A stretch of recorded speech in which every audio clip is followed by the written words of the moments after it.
যদি কেউ আপনাকে বলে যে গাড়ির পুরানো টায়ার দিয়ে সস্তা, টেকসই এবং পরিবেশ বান্ধব রাস্তা তৈরি করা সম্ভব, তাহলে হয়তো আপনার কাছে ব্যাপারটা হাস্যকর মনে হবে। কিন্তু আফ্রিকার বুরকিনা ফাসোতে ইব্রাহিম ট্রাওরের হাত ধরে শুরু হয়েছে একটি এমন প্রকল্প যা এখন সারা বিশ্বের দৃষ্টি আকর্ষণ করছে। জি হ্যাঁ, এখানে পুরানো, অচল এবং আবর্জনার স্তূপে ফেলে দেওয়া টায়ারগুলোকে মাটির উপর বিছিয়ে তাদের উপর রাস্তা নির্মাণ করা হচ্ছে। আর এটা শুধু একটা পরীক্ষামূলক কাজ নয়, বরং একটি পূর্ণাঙ্গ রোড নেটওয়ার্কের অংশ হয়ে উঠেছে। তবে এখানে প্রশ্ন হলো, ইব্রাহিম ট্রাওরেকে এমন অদ্ভুত পথ অবলম্বন কেন করতে হলো? এটা কি শুধুই খরচ বাঁচানোর প্রযুক্তি, নাকি এর পিছনে কোনো পরিবেশগত কৌশল আছে? এগুলো সেই প্রশ্ন যেগুলো বিশ্বজুড়ে ইঞ্জিনিয়ারদের বিস্মিত করে তুলেছে।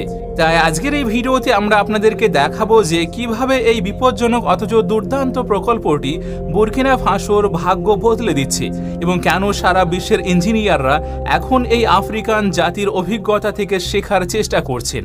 এই ভিডিওটি ভীষণই চমকপ্রদ একটি ভিডিও হতে চলেছে, তাই এটি শেষ পর্যন্ত মনোযোগ দিয়ে দেখবেন। কেননা এখানে আপনি দেখতে পাবেন একটি গরিব দেশ কিভাবে ধীরে ধীরে নিজের ভাগ্যকে পরিবর্তন করতে চলেছে। বুরকিনা ফাসো একটি এমন দেশ যেটি আন্তর্জাতিক ঋণের উপর নির্ভরশীল এবং যার বেশিরভাগ অবকাঠামো ছিল পুরানো এবং ধ্বংসপ্রাপ্ত।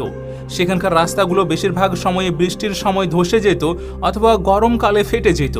গ্রামগুলোর সঙ্গে শহরের সংযোগকারী পথগুলো ছিল কাঁচা ও বিপজ্জনক, যেখানে অ্যাম্বুলেন্স, ফায়ার সার্ভিস কিংবা স্কুল বাসগুলো ঘন্টার পর ঘন্টা আটকে থাকত।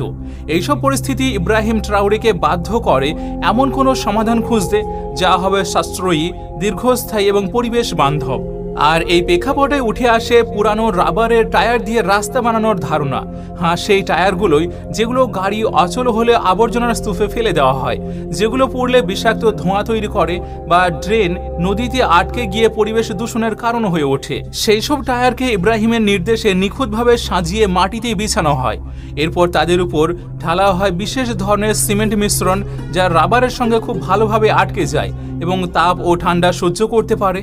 আপনাদেরকে জানিয়ে রাখি, বিশেষজ্ঞদের মতে এই প্রযুক্তি শুধু পরিবেশ বান্ধবই নয়, বরং খরচের দিক থেকেও প্রচলিত রাস্তার তুলনায় 40% কম ব্যয়বহুল। শুধু তাই নয়, এই রাস্তা ভূমিকম্প এবং ভারী বৃষ্টির ধাক্কাও তুলনামূলকভাবে ভালোভাবে শোষণ করতে পারে।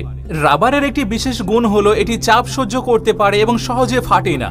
এই কারণে বুরকিনা ফাসোর অনেক ছোট ছোট গ্রাম এখন কেন্দ্রীয় শহরের সঙ্গে সংযুক্ত হয়েছে। যেখানে আগে পৌঁছাতে 5 ঘন্টা সময় লাগতো, এখন সেখানে 1 ঘন্টায় পৌঁছে যাওয়া সম্ভব হচ্ছে। আর রাষ্ট্রপতি ইব্রাহিম ট্রাওরে শুধু এই প্রকল্পটিকে এগিয়ে নিয়ে যাননি, বরং এর মাধ্যমে হাজার হাজার যুবককে কর্মসংস্থানের সুযোগও করে দিয়েছেন। টায়ার সংগ্রহ করা থেকে শুরু করে তাদেরকে পরিষ্কার করা, সাজানো এবং রোডিংয়ের কাজ পর্যন্ত প্রতিটি পর্যায়ে স্থানীয় শ্রমিকরা যুক্ত হয়েছে। এর ফলে শুধু বেকারত্বই কমেনি, বরং মানুষ তাদের নিজ দেশের অগ্রগতির অংশ হতে পেরে গর্ববোধও করছে। বিস্ময়করভাবে কিছু স্থানীয় ইঞ্জিনিয়ার এমনও পরামর্শ দিয়েছেন যে যদি টায়ারগুলোকে ফাঁকা অংশে বালি বা নির্দিষ্ট প্লাস্টিকের উপাদান ভরা হয়, তবে এগুলো মজবুতি আরও বাড়তে পারে এবং এই প্রযুক্তিটিও বর্তমানে পরীক্ষাধীনে আছে। তবে এখানে আরও একটি গুরুত্বপূর্ণ দিক রয়েছে। এই প্রকল্পের মাধ্যমে বুরকিনা ফাসো তাদের আমদানির উপর বড়সড় আঘাত এনেছে। সাধারণত রোড নির্মাণে ব্যবহৃত দামি বিটুমিন, অ্যাসফল্ট ও অন্যান্য উপকরণ যেগুলো বিদেশ থেকে আমদানি করতে হয়, যা দেশের বৈদেশিক মুদ্রার উপর চাপ সৃষ্টি করে।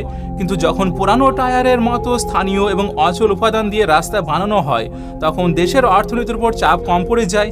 আর এটাই সেই নিঃশব্দ চাল যা ইব্রাহিম ট্রাওরে খেলছেন এবং আন্তর্জাতিক অর্থনৈতিক চাপ থেকে নিজের দেশকে রক্ষাও করছেন।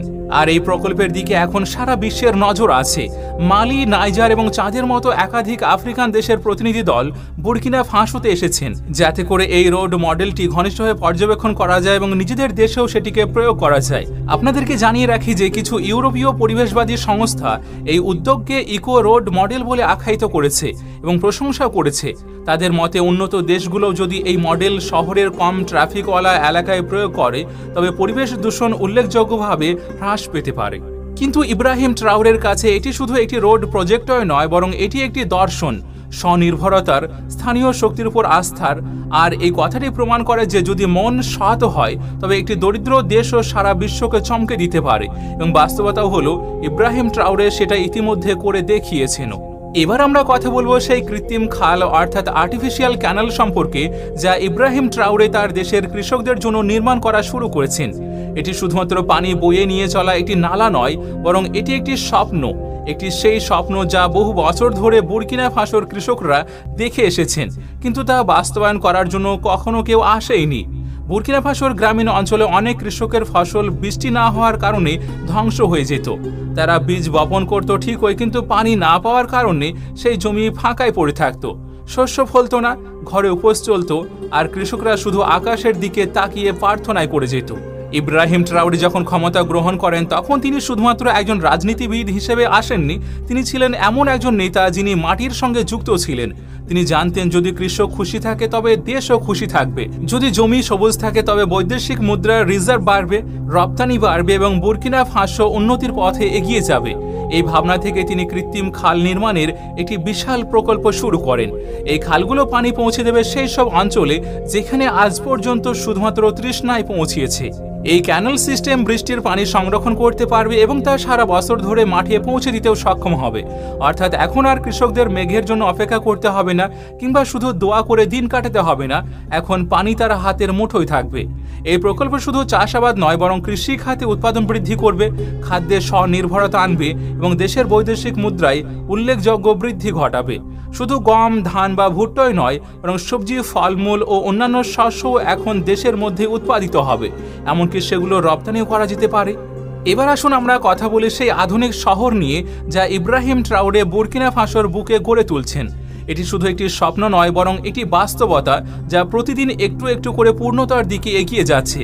সেই বুর্কিনা ফাসো যেখানে একসময় দিনের বেলাতেও ঘরে অন্ধকার থাকত, যেখানে মা আগুন জ্বালিয়ে রান্না করতেন এবং শিশুরা লণ্ঠনের আলোতে পড়াশোনা করত, আজ সেই দেশ একটি এমন শহর নির্মাণ করছে যা শুধুমাত্র সূর্যের আলোয় চলবে। হ্যাঁ, এটি হলো সোলার সিটি, যা স্বয়ংসম্পূর্ণ, পরিবেশ বান্ধব, আধুনিক প্রযুক্তির সম্পূর্ণ শহর, যেখানে বৈদ্যুতিক খুঁটি থাকবে না, তেল বা গ্যাসের প্রয়োজন হবে না, আর সাধারণ মানুষের উপর ভারী বিলের বোঝাও চাপানো হবে না। এখানে প্রতিটি ঘর, প্রতিটি স্কুল, প্রতিটি হসপিটাল এবং প্রতিটি কারখানার ছাদে লাগানো থাকবে সোলার প্যানেল, যা নিজেই নিজের শক্তি উৎপন্ন করবে। ইব্রাহিম ট্রাওরে জানেন উন্নয়নের অর্থ শুধু বিল্ডিং বানানো নয়, আসল উন্নয়ন হলো যা মানুষের জীবনকে সহজ করে তোলে। সেই কারণে তিনি এই প্রকল্পের সূচনা করেছেন, যাতে করে শুধু দেশের বিদ্যুৎ সংকটই দূর হয় না, বরং যুবকদের জন্য কর্মসংস্থানও তৈরি হয়। কারণ সোলার প্যানেল তৈরি, স্থাপন এবং রক্ষণাবেক্ষণের জন্য বিপুল সংখ্যক স্থানীয় দক্ষ শ্রমিকের প্রয়োজন হবে। এই প্রকল্পটি কেবল একটি শহর নয়, বরং সমগ্র বুর্কিনা ফাসোর জন্য একটি রোল মডেল হয়ে দাঁড়িয়েছে। এখানে থাকবে আধুনিক স্কুল, যেখানে শিশুরা প্রযুক্তির শিক্ষা লাভ করবে, চলবে সোলার চালিত বাস যেগুলো ধোঁয়া ছাড়বে না, এবং থাকবে ফ্রি সোলার ইন্টারনেট জোন, যেন যুব সমাজ সারা বিশ্বের সঙ্গে সংযুক্ত থাকতে পারে। একবার ভেবে দেখুন, এটি এমন দেশ যে একসময় পৃথিবীর মানচিত্রেও কারোর চোখে পড়তো না, আজ সেই দেশ পরিবেশ, জ্বালানি এবং আত্মনির্ভরতার ক্ষেত্রে বিশ্বকে পথ দেখাচ্ছে। আর এই সব সম্ভব হয়েছে শুধুমাত্র এই কারণেই যে ইব্রাহিম ট্রাওরের কারোর সাহায্যের অপেক্ষা করেননি, বরং নিজের থেকেই পদক্ষেপ নিয়েছেন। যদি আপনার মনে হয় ইব্রাহিম ট্রাওরের এই যাত্রা শুধু বুর্কিনা ফাসোর জন্য নয়, বরং সমগ্র আফ্রিকার, সমগ্র মুসলিম বিশ্বের এবং সারা বিশ্বের নিপীড়িত মানুষের জন্য এক আশার আলো, তবে এই ভিডিওটি শুধু নিজের মধ্যেই রাখবেন না, এটি অন্যদের কাছেও ছড়িয়ে দিয়ে শেয়ার করবেন, যেন পুরো বিশ্ব দেখতে পারে পরিবর্তনের চাবিকাঠি কেবল বড় শক্তিধরদের হাতেই থাকে না, বরং এক সৎ ও সাহসীগণ মানুষের নেতার হাতেও থাকতে পারে। তো আজকের জন্য শুধুমাত্র এই পর্যন্তই। ভিডিও ভালো লাগার সবচেয়ে খুব সুন্দর ইজাহার হলো ভিডিওটিকে লাইক করে আপনার প্রিয়জন এবং ফ্যামিলির মাঝে অবশ্যই শেয়ার করুন। আর এমন ভিডিও আরও দেখার জন্য আমাদের চ্যানেলটিও সাবস্ক্রাইব করে রাখতে পারেন। আপনাদের সঙ্গে আমি নাহিদ, আমাদের সঙ্গে জুড়ে থাকার জন্য শুকরিয়া।